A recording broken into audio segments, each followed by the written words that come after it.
Good morning class. बेटा जो last हमारा लेक्चर था उसमें मैंने आपको बताया था चार्जेस के बारे में कि हमारे दो तरीके के चार्जेस होते हैं।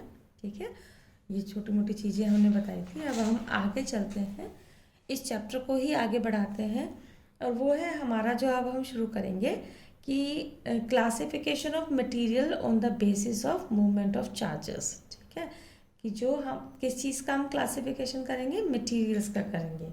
और किस बेसिस पर करेंगे हम, कि मूवमेंट ऑफ चार्जेस की जो हमारा चार्ज है वो कैसे मूव कर रहा है, उसके बेसिस पर हम अब अगला टॉपिक डिस्कस करेंगे। ठीक है, तो जो मटेरियल का क्लासिफिकेशन मूवमेंट के चार्जेस के अकॉर्डिंग जो होगा वो होगा हमारा कितने तरीके से, 4 तरीके से होता है हमारा।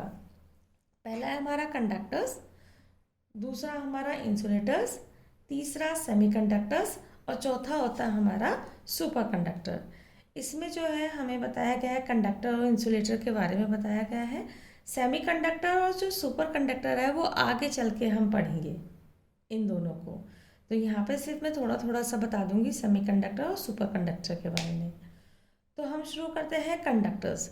देखिए कंडक्टर्स कौन से होते हैं, कंडक्टर्स होते हैं जो अपने में से करंट को पास होने दें। ठीक है, करंट पास कब होगी, जब किस में से होगी, मेटल में से। ठीक, लाइक कॉपर, एल्युमिनियम, ये सब इनमें से जितने भी मेटल्स होते हैं उनमें हमारी जो करंट होती है वो कैसी होती है, अच्छी, ईजिली पास हो जाती है। ठीक, ईजिली करंट पास होने का मतलब क्या है, करंट पास होने का मतलब है कि जो हमारे इलेक्ट्रॉन हैं वो मूव कर सकें। ठीक, जो हमारे फ्री इलेक्ट्रॉन है वो मूव कर सके, वो पास हो सके, तो इसका मतलब हमारी जो करंट पास होती है। ठीक है, अच्छा बहुत से घरों में आपने देखा होगा कि एल्युमिनियम की भी वायरिंग होती है जो हमारे घरों में होती है, कॉपर की भी होती है, लेकिन कॉपर को अच्छा माना जाता है कंपैरेटिव टू एल्युमिनियम। क्यों, क्योंकि जो हमारा कॉपर है उसका जो मेल्टिंग पॉइंट है वो बहुत हाई होता है और एल्युमिनियम का जो मेल्टिंग पॉइंट होता है वो कैसा होता है, कंपैरेटिव टू कॉपर लो होता है। ठीक है, तो जितने भी मेटल्स होते हैं वो हमारे क्या होते हैं, गुड कंडक्टर होते हैं। दूसरा एग्जाम्पल यदि लें तो वो इलेक्ट्रोलाइट्स है, इलेक्ट्रोलाइट्स। दूसरा तीसरा जैसे यदि हमारी ह्यूमन बॉडी जो है वो भी हमारी गुड कंडक्टर है। ठीक है, तो वो बॉडी जिसमें से भी करंट ईजिली पास हो सके या हमारे जो चार्जेस हैं वो ईजिली फ्लो हो सके, उन्हें हम कंडक्टर्स बोलते हैं। दूसरा इंसुलेटर्स होता है, हिंदी में जिसे विद्युत रोधी बोलते हैं। इसमें से जो चार्जेस का मूवमेंट है वो नहीं होता, ये सब लिखा हुआ भी है कि जो चार्जेस का मूवमेंट है वो कैसा होता है, वो उसमें से नहीं होता है। तो क्यों क्यों नहीं होता है, क्योंकि उसमें जो है फ्री इलेक्ट्रॉन्स नहीं होते, इसलिए हमारे जो चार्जेस का मूवमेंट है वो नहीं हो पाता। एग्जाम्पल प्लास्टिक, वुड, रबर, ये सब जो है इंसुलेटर्स कहलाते हैं। ठीक है, अच्छा अभी तीसरा मैंने बताया था आपको सेमीकंडक्टर और सुपर कंडक्टर, जो फोर्थ। तो सेमीकंडक्टर्स कौन से होते हैं, ये लो टेम्परेचर पर तो इंसुलेटर्स की तरह काम करते हैं और हाई टेम्परेचर पर ये हमारे कंडक्टर की तरह बिहेव करते हैं।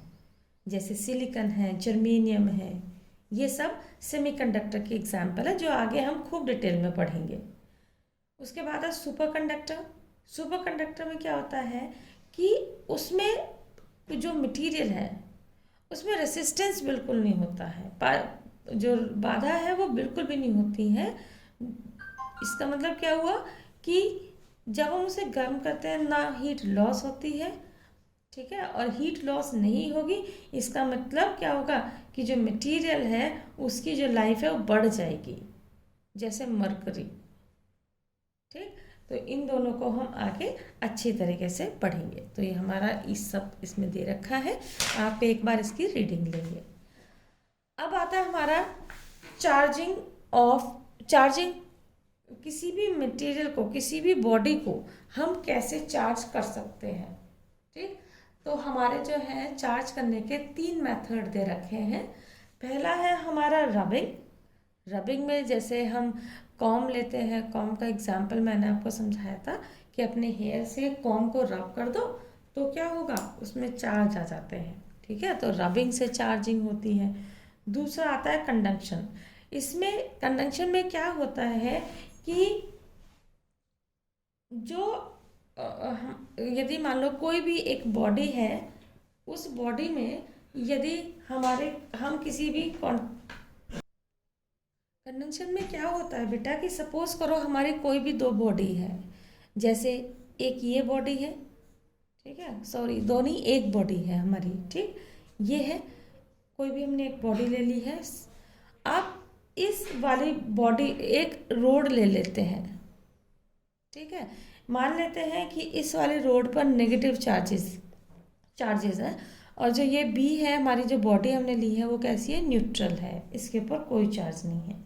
ठीक, अब जब हम इस बॉडी को टच कराएंगे, याद रखना कि जो कंडक्शन में है उसमें रोड का और बॉडी का कैसा होता है, कांटेक्ट कराते हैं हम।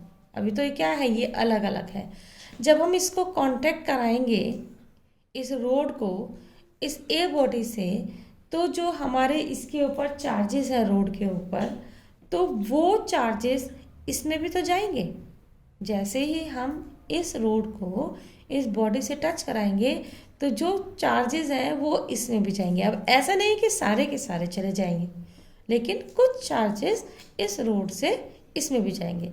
मान लेते हैं कि इसमें 100 चार्जेस हैं, तो इसमें से 100 चार्जेस जो हैं 50 इसमें चले गए, तो इसके पास कितने बच गए, 50। ठीक है, जब हमने इसको टच कराया तो 100 चार्जेस में से 50 इसमें चले गए, 50 इसमें। तो अब इन चार्जेस में रोड में से इस वाली बॉडी में चार्जेस नहीं जाएंगे। क्यों नहीं जाएंगे, क्योंकि ये इक्विलिब्रियम स्टेट में आ गया है, ये अब इससे चार्ज नहीं लेगा ना देगा। ठीक है, दोनों के पास बराबर चार्जेस आ गए हैं, तो अब ये चार्जेस एक दूसरे से नहीं लेंगे। ठीक है, क्यों, क्योंकि ये इक्विलिब्रियम में स्टेट में आ गए हैं। तो इस मेथड को हम क्या कहते हैं, कंडक्शन कहते हैं। तीसरा हमारा है इंडक्शन, जो हमें पूरा डिटेल में भी दे रखा है। तो इसमें मैं आपको ये एग्जाम्पल भी है इंडक्शन का, तो इस वाले को समझा देती हूँ।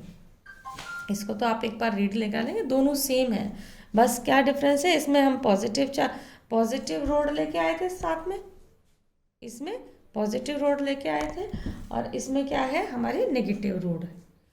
तो हम क्या करेंगे, सपोज करते हैं हमने कोई भी एक बॉडी ले ली, उस बॉडी पर अभी कैसी है, ये न्यूट्रल है, कोई चार्ज नहीं है। ठीक है, अब एक रोड लेके आए हम, जिसके ऊपर कितने कैसे चार्जेस हैं, नेगेटिव चार्जेस हैं।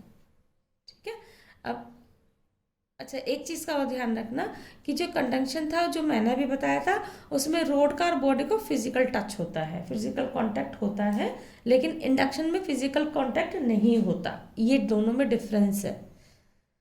तो जब हम इस रोड को इस बॉडी के पास लेके आएंगे तो क्या होगा, कांटेक्ट नहीं कराना है, तो इसमें नेगेटिव चार्जेस हैं।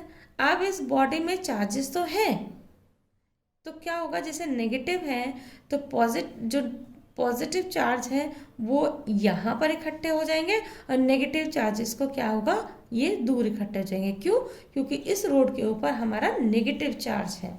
ठीक है, तो अपोजिट चार्ज को ये अट्रैक्ट करेगा, और जो दूसरे चार्ज है उसको क्या करेगा, ये रिपेल करेगा।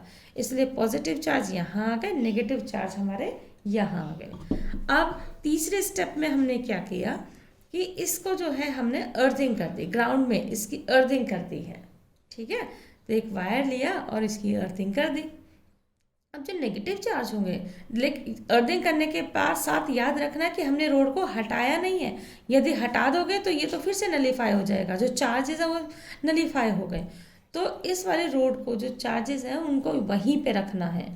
ठीक है, तो जैसे ही हमने इसको अर्थिंग करी इसकी, तो क्या हुआ, जो नेगेटिव चार्जेस थे वो सारे के सारे कहाँ चले गए, ग्राउंड में चले गए, और पॉजिटिव चार्ज वहीं पर रहे। देखिए इस वाले स्टेप में नेगेटिव चार्ज चले गए, और क्या चार्ज रह गया, हमारा पॉजिटिव। अब ये इसे हटा लो इस रोड को, तो इस बॉडी के ऊपर क्या चार्जेस रह गए, सिर्फ पॉजिटिव चार्जेस रह गए। ठीक है, तो ये जो हमने मेथड अप्लाई किया ये कौन सा था, इंडक्शन था।